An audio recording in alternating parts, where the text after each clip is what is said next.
మన కొర్నంగుట్లో ఉండే గుండ్రాయికి ఏనుగు బొమ్మ ఎవరు కొట్టినారా నాయన? ఆ ఏనుగు బొమ్మ కొట్టినప్పటి నుంచి ఏనుగులు నిలుకలు లేకుండా వచ్చేస్తున్నాయి అబ్బా. ఏంద్రా నాయాలా నువ్వా? ఏనుగు అంటావో, ఏనుగు పేడ అంటావో, ఏనుగు అడిగి అంటావో, ఏనుగు మనం చూపించకురా నాయాలా నువ్వు రే. అద్రు ఆ ఏనుగులు చూడాలంటే గోల్ గట్టికి పోవాలా. సరేగానే రండి బావు, మీకు కూడా చూపిస్తా. దో దాడా యాడబ్బా నాకేమో కనపడిన లేదే, కొంచెం మసకగా తెలుస్తా ఉంది.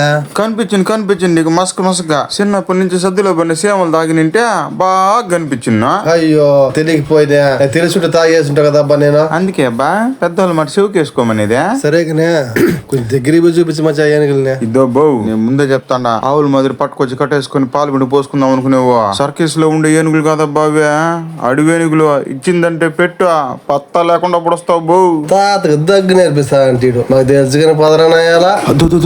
కిక్కురు మనకుండా చూడు. అద్రా అదేంద్రా అదే నెత్తిని పోసుకొని గబ్బు చేసుకుంటా ఉంది అదే. అది గబ్బు కాదు అయ్యో, కుశాలతో ఎగత్తడాయవ్వే. ఇంక పోవద్దా మేతకవ్వే. పొద్దు గూట్లేకపోతా ఉంది, రాత్రిలో పోయి ఇంక బలి వేసినంట. ఇటు చెప్పే చూడరా. అద్రా యో మామ, నేను చెప్పేదే కాకమ్మ కథలు అనుకుంటున్నావేమో. అవి పొగులంతా బాగా నిద్రపోయా, రాత్రిలో మటుకుదా మేసిన. సరే రబ్బా, అదే మెందుకు చెట్టుకున్నది. గుమ్మం రబ్బా అయ్యో అడుగు ఉత్తరం తిరిగి ఉత్తరం తిరిగి ఉన్నాయి. ఆ తోపు ఉంది ఆడ, తోపు తోపులో పోతాయి. ఆ తోపుకే పోతానే మిట్ట. రెండు 1 2 7 గాని 3 4 5 కనిపిస్తాయి. ఇడికి ఇది బాగా కనిపిస్తున్నాయి. పెద్ద బాగా బలిసినేమో మొత్తానికి. మా ఫారెస్ట్ ఆఫీసర్లేమో ఎట్టన్నా మొగులి వెంకటగిరి అడుగు తోలుకోవాలని చూస్తాండరా, కానీ వాళ్ళ వల్ల సట్టపట్టంగా అయ్యేట్లేదే. అయినా మొగులి వెంకటగిరి అడుగులో ఏం లేదంట, మొత్తమే పరిగిలంట. ఇవేమో రాత్రి పొగులు తిని ఉడిసే మొత్తమే బీట్ అయి పూడ్చిందంట. పాప మా చుట్టుపక్కల రైతులు కూడా వీటికి భయపడే ఆడేం పంటలు చేసేలేదంట ఇప్పుడు. అందుకేనేమో బో ఇవి ఎప్పుడు ఎద్దులారిపల్లి పక్క తిరుక్కునేసేదే.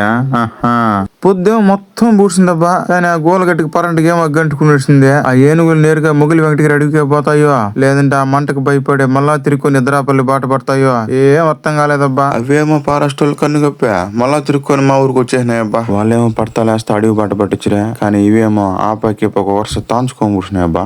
పోతా ఈ నెట్టు పంట కడ దూరిపోదాం అనుకున్నాయా, కానీ చూస్తే మొత్తమే కొట్టి రోడ్డు వేసారు. రోడ్డు ఈ పక్క దాటేదాన్ని కాదనే ఆ పక్క పొలాన్ని పోయి దాటినాయబ్బా.